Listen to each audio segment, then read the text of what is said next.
Might be an action close today, so let's try and do 250 to 3 if that works.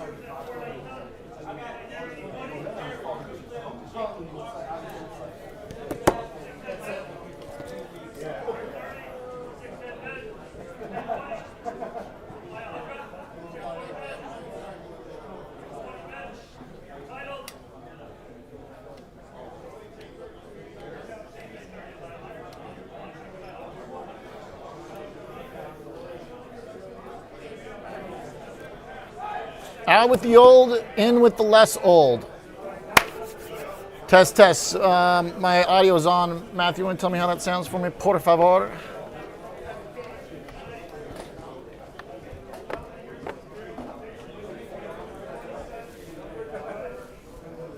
Could be a fun session here today. Down 90 points right now. Who's got questions? We got a great lineup today. Noel Smith, Phil Streible, Jeff Garbaz, Scotty B.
Good afternoon. Welcome to Chicago Future Finance. I'm Oliver Rennick. It's 2 p.m. We've got 1 hour left in the day here. Equities are under some pressure. We are buckling a bit as we struggle under 6,800. Khameini Jr. takes over Iran. Maybe not the most bullish thing. I've been a little stubborn on the risk radar, looking for hope in stocks, but the green light that I've had, I think time to respect the technicals. Whoever in chat yesterday said it should be yellow is probably right. Kind of knew it should be yellow. So yellow on stocks, range bound, still overall is not the worst outcome. We're still above the recent lows that we had just recently made. But obviously, the further we get under 6,800, the more potential that steady climb in VIX to go asymmetric to the upside seemingly is. Look at that chart for VIX. The volatility had that big pop, red candle, came back down, but the uptrend still is holding.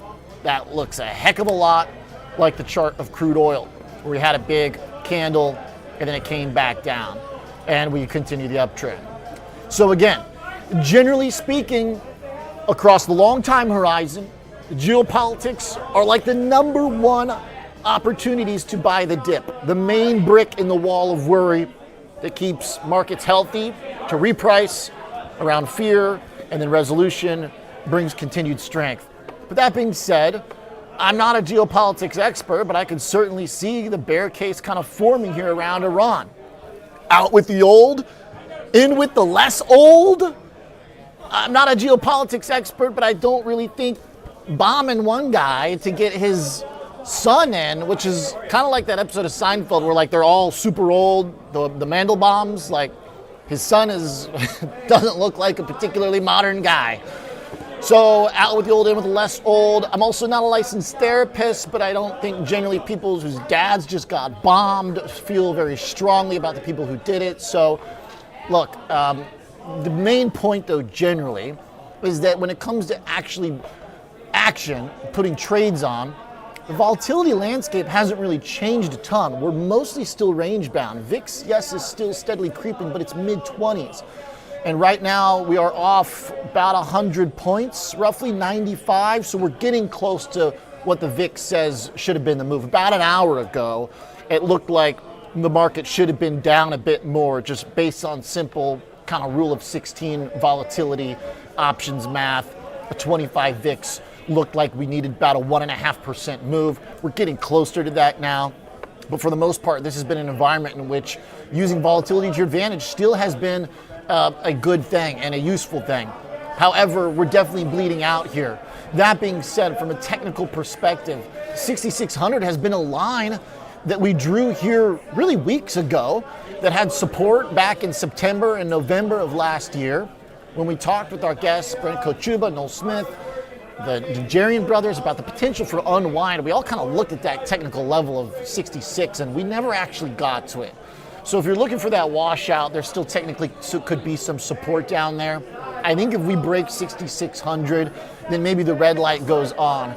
I'm generally approaching the Iran situation similar to how I did the COVID situation, which is that when there are these exogenous risks that have the potential to have major convex asymmetrically negative outcomes, but usually don't. Geopolitics usually fade. Health scares usually fade. I stay yellow until there is real technical breakdown. And if you actually were following my coverage years ago during COVID, it was pretty much the same, where I kind of missed the first 5% off the S&P 500. But as soon as it started falling apart in late Feb, I got quite bearish and said that things were likely to break down in a meaningful way. So that's where we're at right now. I still generally hope maybe is not a strategy, but logic generally is. And for the most part, these geopolitical things are good logic for dip buying, or at least premium collection and harvesting if you get smart and go into the options market, which is exactly what Mr. Noel Smith likes to do at Convex Asset Management. Joining me on the Zoom. Noel, what's going on? Good afternoon, sir. Hey, how are you? Doing pretty good. It's a little action down here. You know, we're close to the lows of the day. We're basically at them right now, 66.84. We just hit below 6,700 about an hour ago, and we're kind of losing it. So tell me what you're looking at here in the market. What stands out to you? You know, I was talking with one of my colleagues earlier, and one of the things that I thought about highlighting on our hit today is if you look at the skew in the S&P 500, right? In other words, there's a lot more skew. There's a lot higher skew than usual. And as you start to get into these lower and lower strikes, the VIX beta to the stock market starts to increase, because what happens is the slope of the ascension of that term structure starts to move around more. So what you're going to start to see if we start going down more is VIX will be more reactionary vis-a-vis the S&P 500 than it typically would be. So it will be increasing at an increasing rate. Okay, and that's not a good thing. That's also what could maybe wash us out. That's kind of the idea of that uptrend line in the VIX that I've had, extending. We used to come down and touch that thing about once or twice a week. Not lately. It kind of looks like it's losing ground, like a balloon flying away a little bit. Yeah, you're right. And also your point earlier about expected vol versus realized vol, and we're still within range. As much, we're down 130 bips or whatever right now, and things look like they're dire, but they're not that bad. And also, I think that the idea of stagflation from a macro standpoint is starting to kind of come into the consciousness, which is to say that jobs are going to be maybe weak, inflation is going to go up, so that's why we call that stagflation, a stagflationary economy. With higher inflation, because if oil continues to stay high for whatever reasons, right? Obviously Iran, the idea that we can cut rates if the economy starts getting weaker, that narrative starts to shift. So if you look at the Fed Fund futures market, the idea that we're going to have a bunch of rate cuts this year, it's getting lower and lower. That fits with the imminence of data, which I do think is somewhat important as well in this conversation. As you mentioned there, we do have a few things coming up tomorrow. Today's jobless claims were fine, but tomorrow we've got durable goods, we've got a GDP read, we've also got personal income and outlays, PCE, as a main indicator there, obviously. After the CPI hit with expectations, market didn't freak out, but to your point, this is messing up some of the expectations for Fed cuts. I was never one that thought we needed Fed cuts, but if the market had priced that in, who cares what Oliver Rennick thinks? That's going to matter if we price it out. Yeah, I totally agree. And also bear in mind that, a lot of the stuff that are the macro indicators, that is not in sample for PCE or CPI. That'll be more effect, next month. So, the idea that, gas is going to be $5 or $50 in California, that hasn't happened yet in so far as those macro data points go. So this stuff is kind of in the future. So you want to look at either forward predicting indicators or coincident indicators. But these things that are lagging, the data's not there yet. Yeah. So interest rates, the next meeting is kind of a non-issue. But I'm pulling up Kalshi right here. Let's go there to see what they say about the next Fed rate hike. Because that one, does kind of maybe get to an interesting conversation. There's some volatility here in this contract. Before 2028 has quickly zoomed past before July 2027. Generally before 2027 was never a high odds thing, but it hasn't moved. So the fact that now you're getting before 2028, extending past before July 2027, we're pushing that out. So that kind of adds on another thing for us to figure out here. What's, of course, I think important too for people to remember is that as we're pushing out the possibility of a rate rate hike, the interest rates are going up, and that's important because people got to remember that is backwards now. As yields go up, it's corresponding with pushing out, the hikes. So you get to some interesting places there where folks might have to start thinking about bonds as a factor. Absolutely. So something that, when I was running my prop firm, guys would come in and give me these stories about whatever they thought was a good trade. And I would always try to cut them off and be like, okay, great story. I don't care. What's the trade? So if you look at interest rates going up, 10-year calling it 4.3%, give or take, bear in mind that as a mechanical part of options pricing, as rates go up, calls get richer and puts get lower. So what you're going into is a questionable environment for the direction of the marketplace. There isn't a clear path for rate cuts. In other words, even if Trump wants to cut rates, he might not be able to without wildly taking inflation out of control. So it really does, the summation of this, what's the trade? This is a stronger environment for buy rights, options selling, premium harvesting. Vol is high, The path of rates is uncertain. The idea that we're going to have a stagflationary environment ticks a lot of boxes for the idea of options writing to create income where there otherwise might not be some, or if you're not able to extract alpha from the marketplace or directional profits from the marketplace, you can get some of those returns from option selling. And I think the environment for that is better than it's been in a while. So I would look, if I were listening to me talk right now, I would look for opportunities to sell options in a risk-defined way. And we're thinking in the same lines here, because especially with the overall range holding, I know we're slipping out of that range to the downside, but again, that was kind of my point about the technical analysis with 6,600, because if you stretch back to fall last year, the range becomes 66 to 7,000. In the last couple months, it was 68 to 7,000. But, we're still fairly contained based on the last 6 months of trading.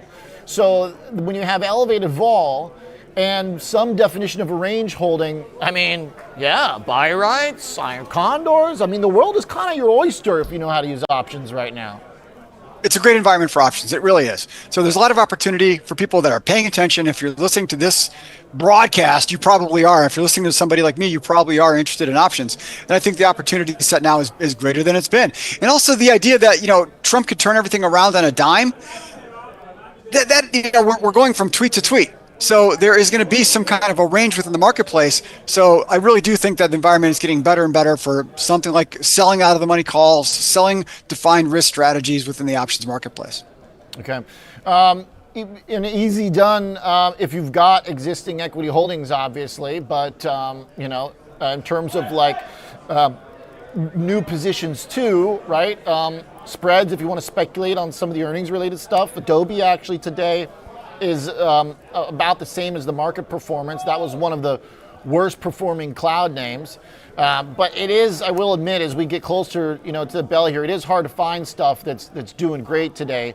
Noel, most sectors are down, but energy's up, obviously, utilities and staples. So you've got some kind of defensive trade.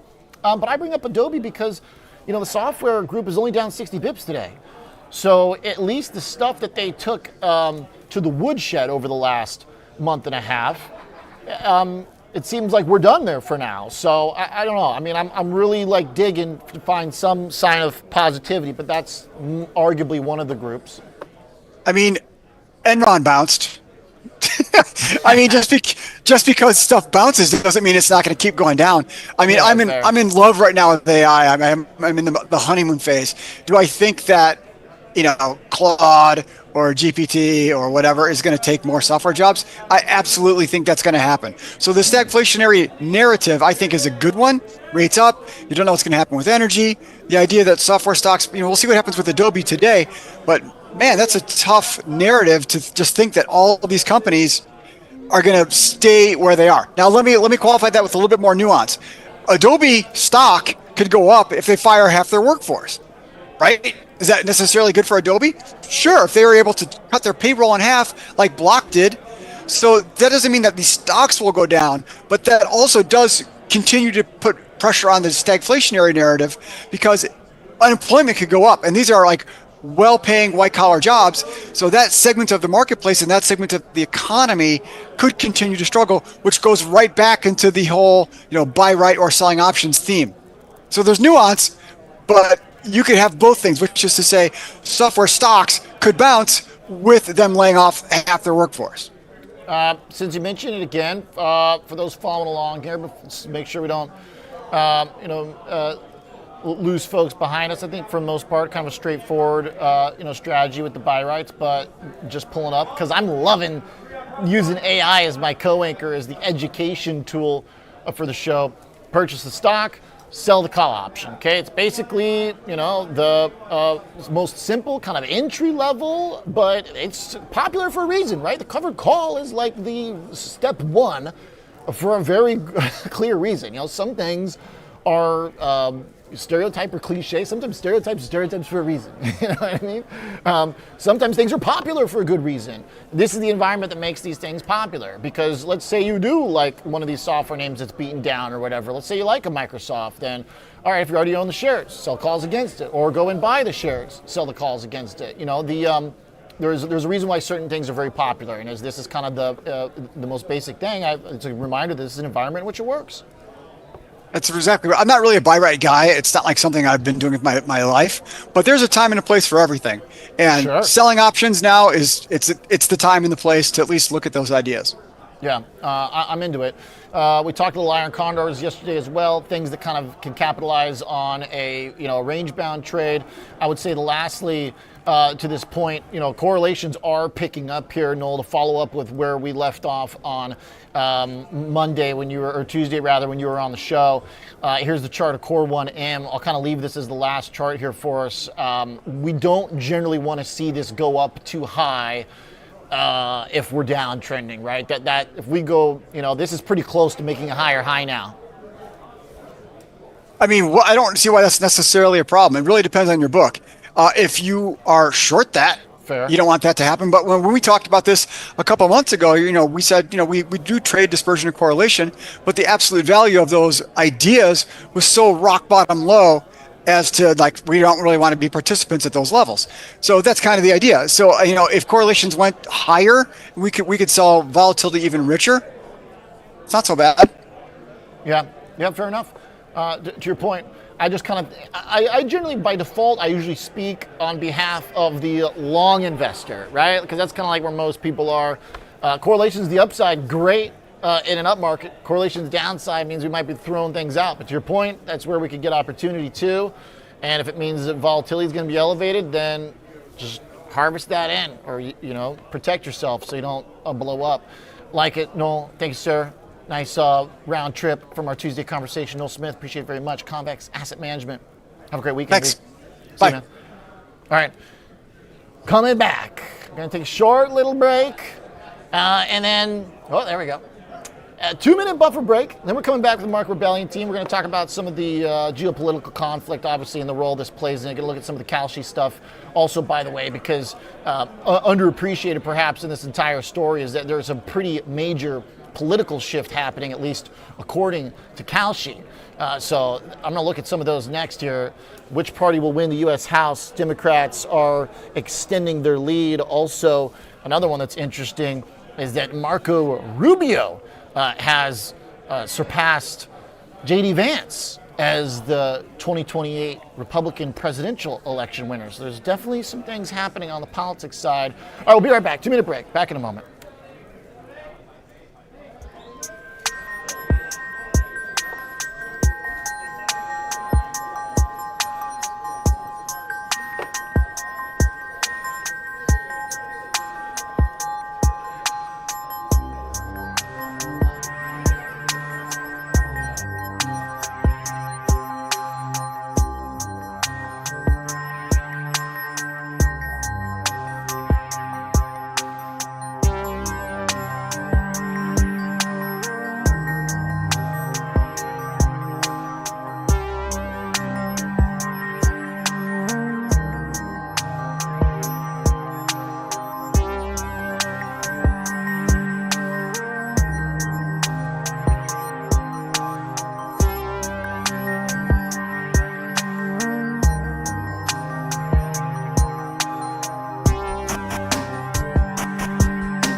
With increased volatility, investors are bracing for large market moves, both up and down.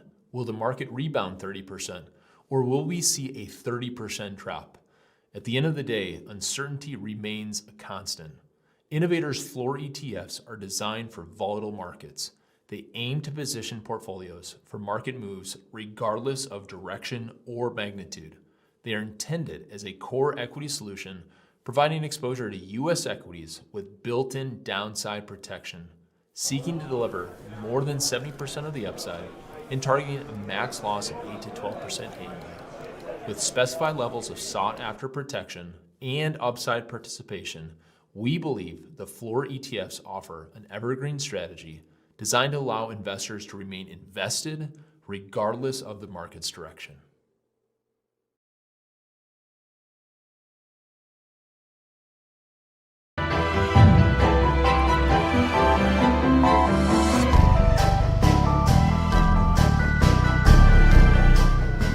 All right, we're back here. Stocks are getting hit under some pressure. Big surge in WTI with another double-digit move, percent, and volatility up on the day. VIX pushing higher as we get down to lows. There's also some major political shakeup in the betting markets happening. Joining me, Jeff Garbaz from Market Rebellion. Hey, Jeff, great to have you on the show. Thanks for being here. Hey, Oliver, thanks for having me. Kind of last minute filling in for Mark. Oh, good. Absolutely. You guys got a nice, good, deep bench over there. Tell me, kind of when you start in the analysis here, there's a lot of places to go. Obviously, crude oil is a big part of this, WTI. There seem to be some political implications. The Kalshi bets are repricing a lot on the political stage. But also, if you want to go like pure technicals, the market and the S&P just kind of slipped below support. What's your perspective? Where do you begin? Let me tell you, let me just go over this way. There we go. Yeah. A little bit about what we do or what I'm doing for Market Rebellion. Number one, I host a morning show with Ryan Mastro where we kind of go through markets and stuff that's going on. And then after that, we do some intraday trading stuff. But I also have two products that are called squeeze plays. And we look Give me at some squeezes, baby. I'm ready to squeeze. We use short interest to figure out whether to buy calls or puts.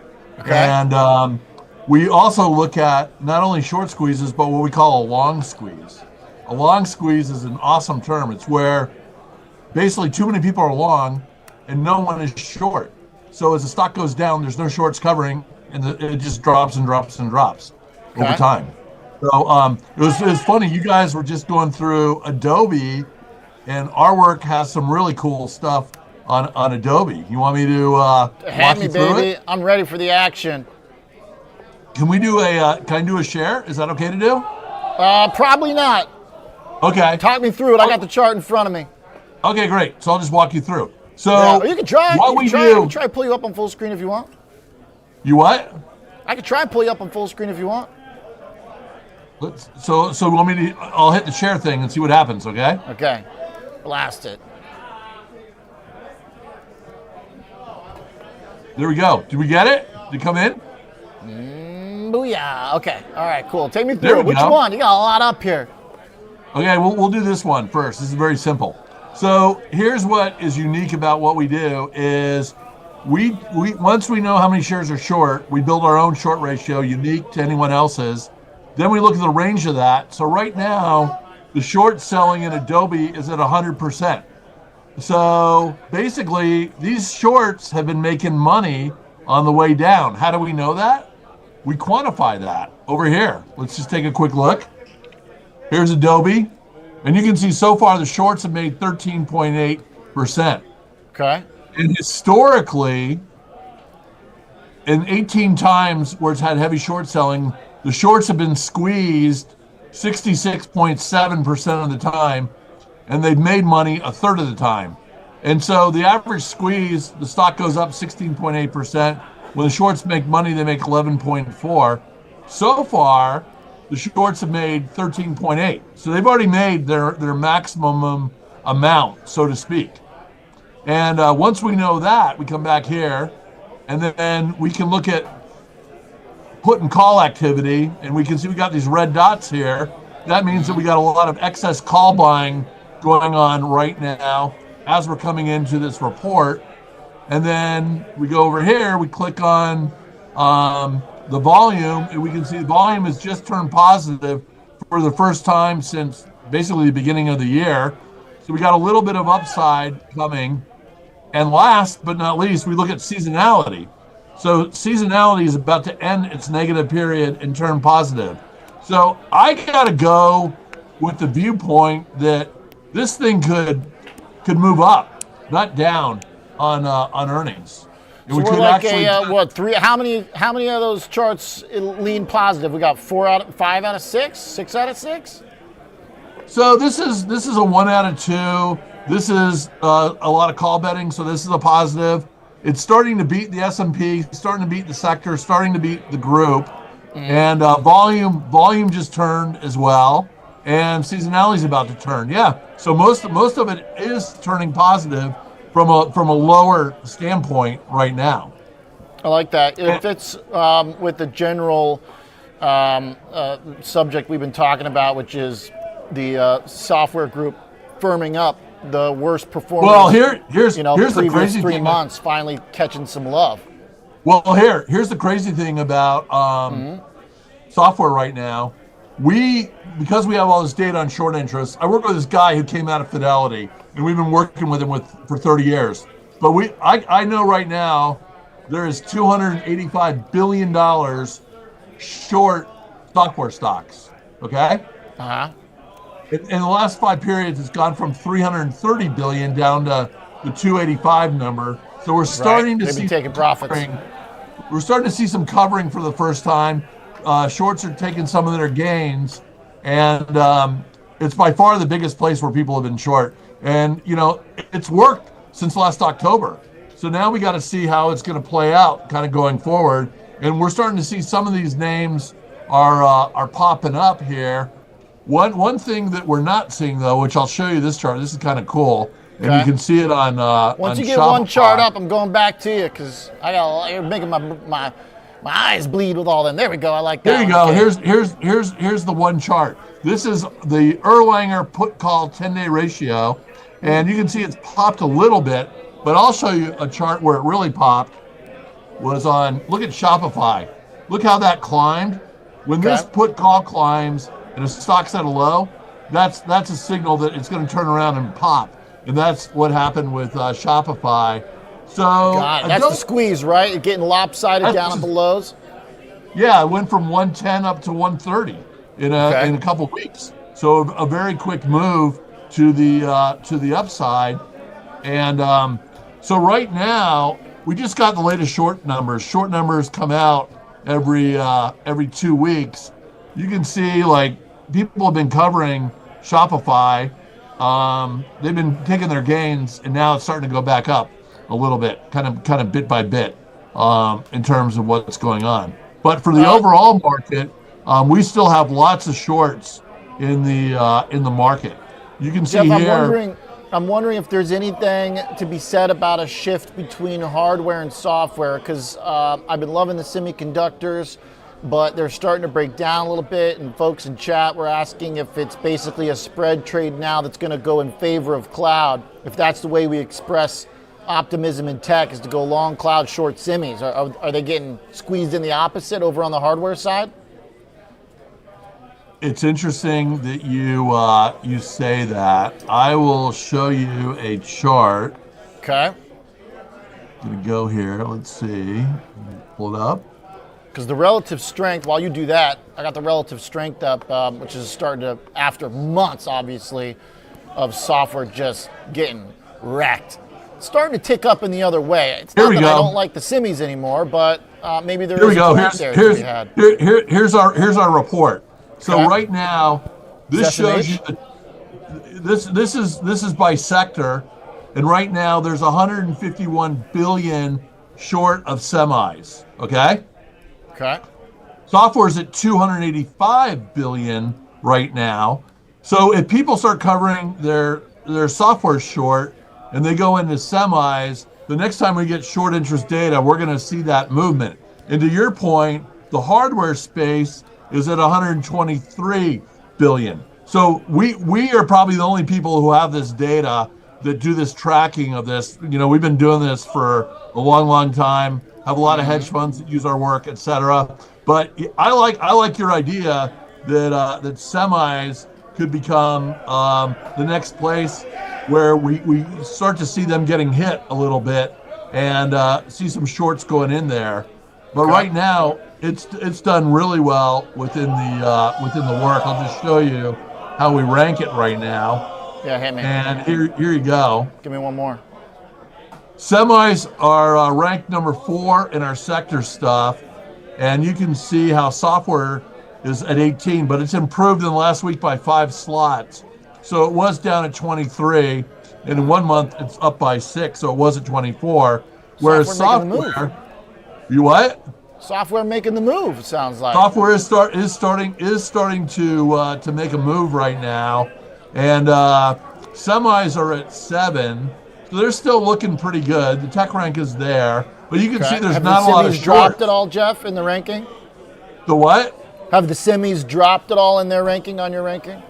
Yeah, they were at 1, now they're at 4. They haven't dropped out of being category, but I'm going to be watching this because the problem becomes if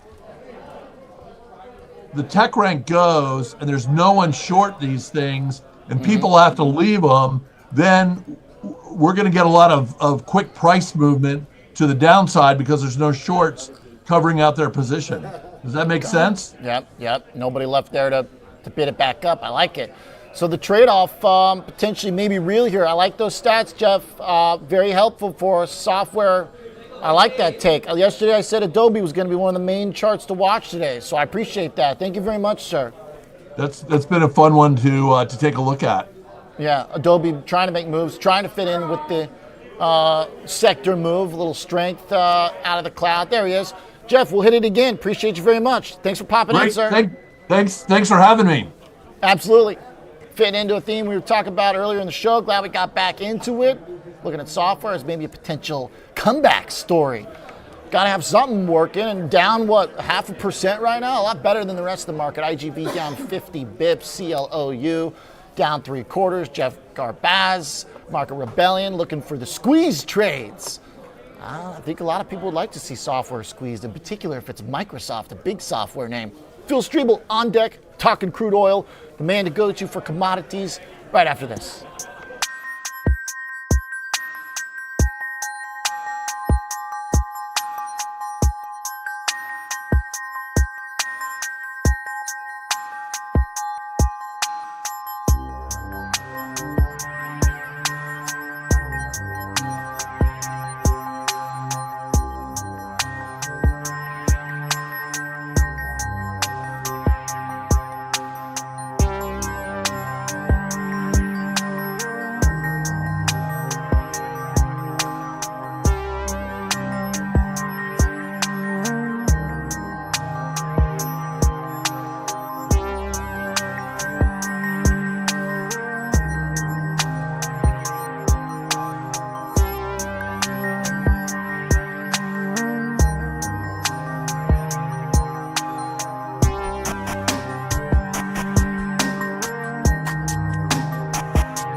With increased volatility, investors are bracing for large market moves, both up and down. Will the market rebound 30%, or will we see a 30% drop? At the end of the day, uncertainty remains a constant. Innovators' floor ETFs are designed for volatile markets. They aim to position portfolios for market moves regardless of direction or magnitude. They are intended as a core equity solution, providing exposure to U.S. equities with built-in downside protection, seeking to deliver more than 70% of the upside and targeting a max loss of 8 to 12% annually. With specified levels of sought-after protection and upside participation, we believe the floor ETFs offer an evergreen strategy designed to allow investors to remain invested regardless of the market's direction.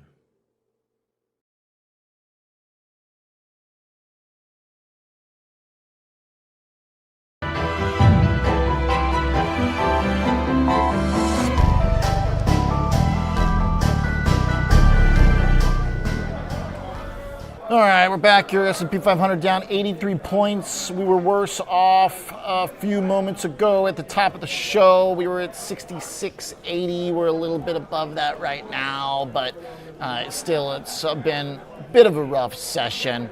Got Mr. Phil Streible joining me on the line from Blue Line Futures. Going to talk some crude. Phil, great to see you. How's that Florida weather treating you? Oh man, it's beautiful down here. So yeah, it's been a volatile market in all these commodities across the board. It seems like we're going from one particular commodity segment. It was the precious metals markets in the late last year into January. Now we're shifting into the energy space. Even the agricultural products are seeing volatility as well. So it's global disruption.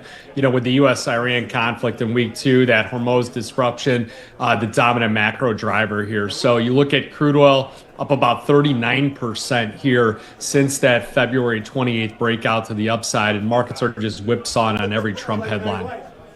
The WTI chart, I gotta say, if I didn't know any better, Phil, it looks like it wants to make another run, because when I see that long wick candle and then just immediate resumption of bullish behavior 3 days since, I'm not loving it if I'm short crude. No, not at all. I mean, you have a defined range with the Monday high 119.48 to that spike low on Tuesday at 76.70. You look at the OVX, it's at 125. I mean, that's creating some serious conflict premium within the option space. But, you know, any kind of credible ceasefire with the war will be over soon. You could see a $10, $20 drop within 24 to 48 hours. But at this point, it seems like the disruption at this is just too great for the market to handle. So every dip is just getting bought at the moment. I can only imagine that airlines, cruise ships, freight companies, anyone who needs a lot of these things, diesel is really scrambling right now. Royal Caribbean is down, lower by 6%. Airlines down 4%. Certainly painting a pretty clear picture. Jets ETF maybe coming up on support. Might be a good one to watch if that breaks down. That could be a tell that things are getting worse here for crude. I mean, look, like I said at the top of the show, Phil, I'm not a geopolitics expert, but bombing one guy to put his son in, I'm not sure how much progress that is. Again, yeah, not my area of expertise. That was definitely a gut blow to the administration, and something that I don't know if they were planning or they were intending on taking him out in a strike. But the whole problem I think his leg was pretty messed up, so I think they might have missed that one on the whack-a-mole. But I mean, geopolitics aside, you look at where oil's at, you look at where energy, you look at where agricultural products are at. You're seeing even some of the outside energy names like the sugar market, which, remember, converts into ethanol and things like that, pushing up as well. So these inflation expectations going up, 10-year treasury yields up at 4.25. I mean, this does not look good at all. You got the dollar index could potentially break through that 100 in the overnight. You just have stagflation right full front and center. And, you know, gold surprisingly coming down 5,100. Key level supports right around that 50.20 to 5,000 mark. I think we get down there, that'd be a commodity to watch back to the upside. Yeah, gold might be needed some time to reset here a little bit, but struggling. You know, I wonder if the move in bonds is going to disrupt that. I have to say here is that I was looking for a few things I got wrong earlier this year. Most recently, I was thinking crude was a fade earlier than it has been. But before that, I was wrong because I thought when we left 4.2% on the 10-year that we were going to make a move higher. Now, obviously, we went the other way, but now we're coming back that way. But the point is, I kind of think that you still look at the economy, and other than the jobs miss that we had, the numbers have been pretty consistently strong. ISM's consumer sentiment, consumer activity. Tomorrow we'll get a test with the GDP revision. Hopefully that doesn't go down. But I thought there were reasons to sell bonds anyway. So yeah, you throw an oil spike on and, you know, higher prices, yeah, maybe there's a real trade here. Well, all that economic data that you're outlining and what could potentially come ahead, coming out in line, slightly firmer, reaffirms that Fed stance that they're not going to cut rates anytime soon. And if you look at the way that markets are positioning or predicting, they're saying no more interest rate cuts this year. And that's got to be a devastating blow to, the Trump administration. I mean, just how hard he was on Jerome Powell. Jerome Powell's got to be pointing at him, CNC. I told you so. It's not me. It's the economy, stupid, or it's some of the actions that are done by the administration. And, unfortunately, this was not the one-two punch that I thought that the administration was planning for. And it looks like it's escalating into a much longer event than it was pre-planned. Yeah. The precious metals trade, the catch with that is they had been a sort of catch-all, almost like safety plus speculation all in one, going up kind of no matter what happens. But if you get the move in the dollar, because we're pricing out Fed cuts and maybe pricing in a need to counteract, dollar moving higher could foil that silver trade. Maybe a pun there? So you're going to need to pair it. Yeah, but what I would do is I would seriously take and look at how the gold market is working in relation to many other foreign currencies and looking at pairs trades where you're long gold, but you take that dollar aspect out by shorting a euro currency against it, a Japanese yen, something that's highly impacted, Swiss franc, by some of the developments over there. Because if you look at gold against many other foreign currencies, it's probably making new all-time highs despite some of the recent weakness we see. So, Dennis Garman, you'd always say, well, gold in euro terms is making a new high. And it took me a long time to figure out exactly what he's saying, but essentially that's what he's looking at. And you look at a lot of foreign individuals, they're probably saying, hey, get me out of my weakening currency, get me out of my weakening, equities, and get me into something like a safe haven play like gold. Okay. So buy dips on gold. Sounds like maybe you're still thinking? I firmly believe so. Structurally, we're all still there. Central bank buying, I think, will come in on any type of significant decline. I still believe that there are people that believe that it is a great portfolio diversifier as we do. And I believe that's something you want to own. Is there a dollar level that ends that trade? Because we're getting pretty close to 100. This thing hasn't really made higher highs since 2025, maybe a couple there. Yeah, going at the end of 2024, going into 2025. This would be a major range if it breaks out above 100. Yeah, the dollar, that's been the defining range. So we'll see what happens and how it's going to react there. We'll see if there's currency interventions, things like that. I mean, they've got to do some things to control the way this global economy is going, because we went from global reflation to now global stagflation in these markets. On the gold market, back to it just on technically, you want to get above 52.50. A break above there is going to open up the doors for a much higher move. We failed there 2 days ago. Very disappointing on that move, but we've seen just volatility in everything from the yields to these currencies just escalating significantly recently. It's kind of an interesting who you got, because if you got gold, the 3-year weekly chart just looks hugely in your favor. This looks like a small blip. In fact, it doesn't even look any worse than fall of last year. But if you got the dollar, you might get a little faster asymmetry kind of move there, because there's been so much momentum in gold. It might have a higher bar, perhaps. But look, I'm kind of biased because I just love the U.S. dollar. I'm a patriot, Phil. I'm a patriot. I like the dollar. I love the dollar. But it's also fun to trade because the dollar whips, baby. Yeah, if you look at the dollar and you start looking at that average true range, only 65 ticks here. So at $10 a point, $650, you have a product that will fit into a lot of portfolios from a volatility adjusted standpoint. You start looking at things like the S&P, while it's moving 114 points, the NASDAQ 500, the Dow 900 points over the last 10 days as an average on over the, the last 10 average true ranges here. So you get those kind of movements, maybe looking at something like the dollar is more of a low volatility play that can work as some kind of hedge and portfolio diversifier for people.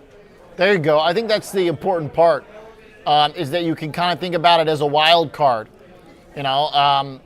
because the downside I don't think is huge after the dollar got obliterated the last year on this massive upheaval of like trade policy, tariffs, the kind of pressure on the Fed to cut. There were so many things that really were thrown at the dollar, and it managed to stabilize in the last couple months, where I do think that downside might be limited there. So it could be a fun way to throw a little bit of special sauce into the portfolio, almost like dare I say, a BTC.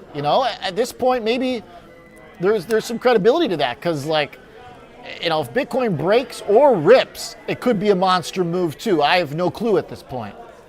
I was fairly shocked at the ability for Bitcoin to hold up at these levels. I mean, it seems like it got down to this 62 to low 70s, and now it's tightening up its ranges. And perhaps some of the foreign currency holders are saying, get me out of Australian dollar, Swiss franc, euro currency, get me into things like Bitcoin as this placeholder until we can figure it out. So it's surprising that it is holding up as well. I would have casted it more in the 50,000s, low 60s than where we're at right now, but it's probably the positive correlation that it once had to the dollar, and I haven't checked its correlation matrix here recently.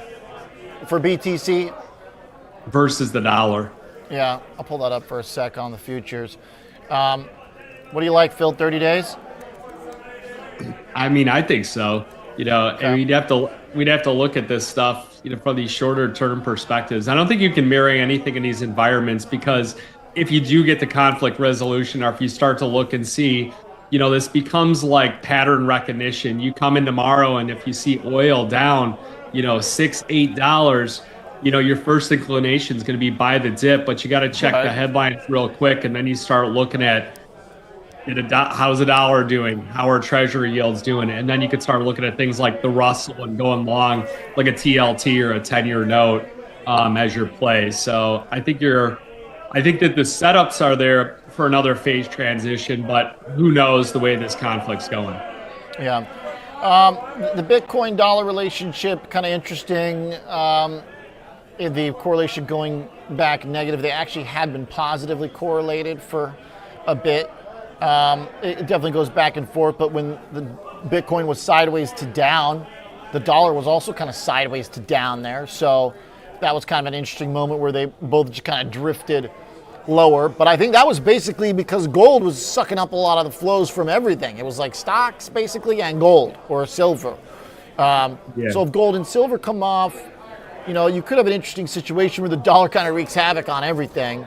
But I think that would take a really powerful move. And I do think we know that as soon as is possible, the president's going to come out and start jawboning Fed and rates again and say, we're done. It was quick. We're out. No more. But I don't think you can reasonably do that if oil's trading at $100. No, not at all. So, and I mean, you start getting all these different inflation components moving back up. Something that, slightly off topic are like mortgage rates. And just when that conflict was getting ready to go, and it was that weekend, one of my friends is a mortgage broker, was like, should I do all these locks right now? And it was like, not a bad idea, and locked in those lower rates. And now I can only imagine that yields got to be going up significantly on like 30 years and whatnot. Yeah, no, that's fair. 10-year yield 4.25 right now. Certainly is pushing up to the recent highs from Jan. And we get a little, topsy-turviness, hikes, maybe not hikes getting priced in, but cuts getting priced out and yields go up. It's been the relationship for a while, though, the way that works. But with all of it, Bitcoin actually holding in there today. So maybe some hope springs eternal here. I feel like the cross-asset assessment, always good at it. I think the dollar is a big part of it. So buying the dips on gold, same apply to silver? I believe so. Silver looks really good in comparison to what should be going on in that market. You also have copper futures holding up quite well here. Copper's got a defined support level, which is right around 564 on the downside. Saw a lot of dip buyers come in there. Saw a lot of sellers come in at the 595 on up to just anything slightly over 6. So that's a product here that you get. The AI story's just been non-existent here at the moment. at least from a headline news. And if all of a sudden, these AI companies, these data centers are using some of this, distraction where they could refocus their efforts and things like that. They could get things positioned. This tells you that things like copper, having that type of electricity rather than utilizing things like natural gas and crude oil and gasoline just makes complete sense. Going back to the grid, going back to solar and things like that. Love it. Ready to buy dips on metals for reasons also, not just currency-wise, but a little secular trend. Nice, love it. You demand for the commodities. Nobody beats him. Phil Streible. Thanks, Phil. Thanks a lot. Thanks, Rob. You got it. Chief Market Strategist at Blue Line Futures. All right, we got the bell in 9 minutes. We're going to take you up into it as equities are trying to find some reasonable strength. Not much, but we are up off those lows. Scott Bauer taking us into the close. Be right back.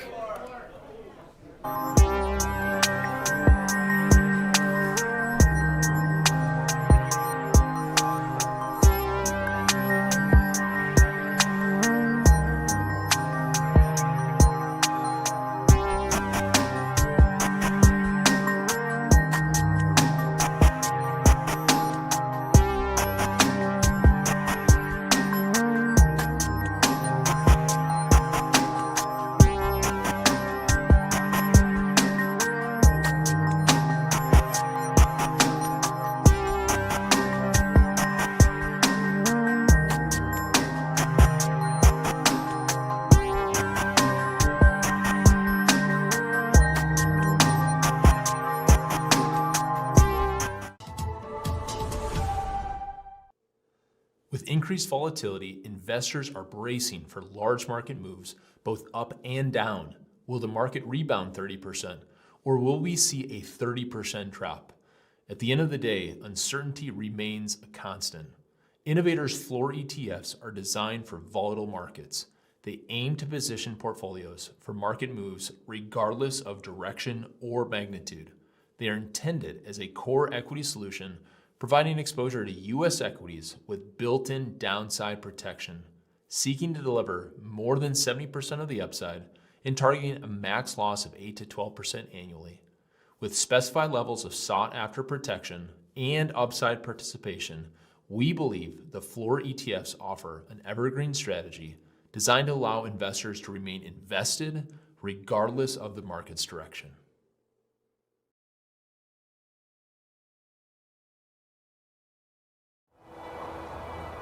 There are two things about Chicago finance you can't get anywhere else. The first is kind of hard to miss. Everyone's trading options. Cboe is on a 5-year growth streak making billions, and its goddess of grain sits atop the final pit of open outcry. And that's what it's all about. The chance to fend for yourself. A fortress for the self-made trader, and the only still standing in America. The second thing you may not know, but it's worth trillions. Chicago is the only major city in America that's home to 2 of the top 10 registered investment advisors, according to Barron's. That means a steady river of passive money and fixed income pouring into the city. If you think you can beat the market, this is where you do it. If you've got value, price will discover you here in Chicago, the future of finance. Join me, Oliver Rennick, from Cboe, Tuesday, Wednesday, Thursday, into the closing bell, live from Chicago.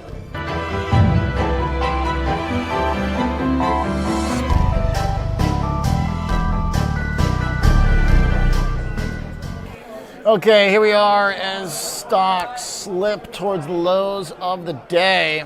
Just not able to hold on to just the slightest of bids in the last hour, as we are getting hit pretty hard.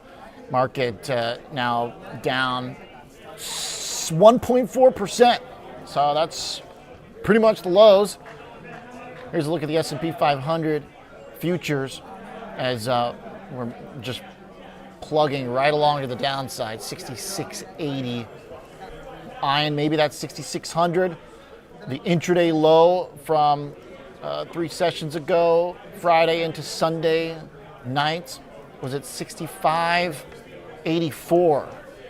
So we're pretty close. And now that 6,800 looking like maybe it became resistance, which certainly would not be good. Got Mr. Scotty Bauer popping into the Zoom. Right in time for the closing bell. Scotty, what's going on? Market is unable to hold a bid. What's up with that? It is ugly, sir. It is ugly. It is ugly. You know what? It's about, yes, oil. It's about interest rates. Bottom line, it is about interest rates here. And we talked about it yesterday. We talked about it the day before, last week. This is a massive move. And we talked about, even if we got past 430 on the 10-year, we got up to 450. Could the market hang in there? Well, you know what? The market is really struggling right now with a 430 almost handle. And I think that just shows how much more fragile the overall market is right now than it was just a couple months ago when we were at 430. So we definitely have to watch this here. I mean, this, what we're seeing happen in the Middle East is really having a massive, massive ripple effect down to our economy. Scott, the bond move, to your point, certainly complicates it. As you know, I was thinking earlier in the year that yields were going to go up anyway, so you toss in higher crude, maybe that makes sense. But obviously this is not the way we want it to go up. No. That said, other than a jobs miss, the data have been largely okay. Jobless claims right in line with expectations today, below them by 1,000. Tomorrow could be a big deal.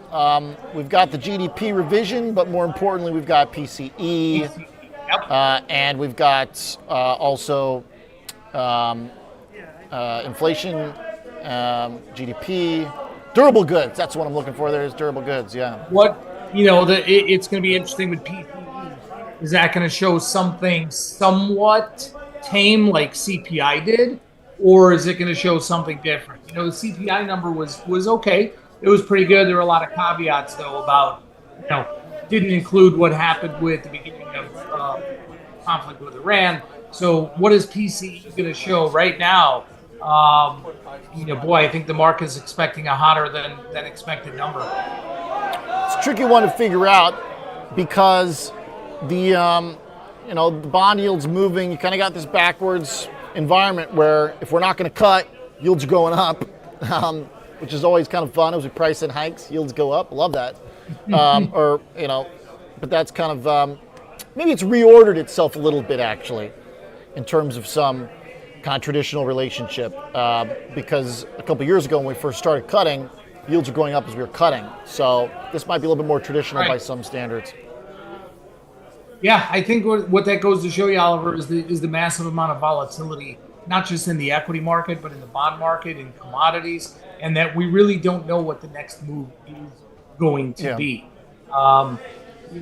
This volatility we're seeing, again, we've talked about it, it's great for traders, not so great for the overall market, but we're coming down a pretty critical area here. S&P is just a little bit lower here. We've got to hold that. We really have to hold that, or this thing can flip pretty quickly here. I actually think, personally, we are way oversold. I really do. Now, maybe I am discounting the fact that this situation with Iran maybe is going to last longer than many would hope. If it does, that's not going to be good for the markets. It's not going to be good economically. I'm more of the camp that it's going to be shorter rather than longer. So, I think even right now, even though it's not a so-called technical level, you look at whether it's the S&P, the Qs, you want to look at your favorite stock. I think it's good time to dip your toes in a little bit. I've been doing them with selling put spreads and selling iron condors, as we have spoken, because premium levels are just so expensive. There's the bell right there. VIX 27 is where we end. S&P 500 down 1.5%, almost right along there with the rule of 16. Maybe still a little bit small of an S&P move, but volatility. We did catch up in terms of the realized move today compared to where VIX was when I walked into the Cboe floor at 25. So tell me tomorrow, Scott, let's do a hypothetical here. Let's say the market doesn't like what it sees from the data tomorrow or whatever reason.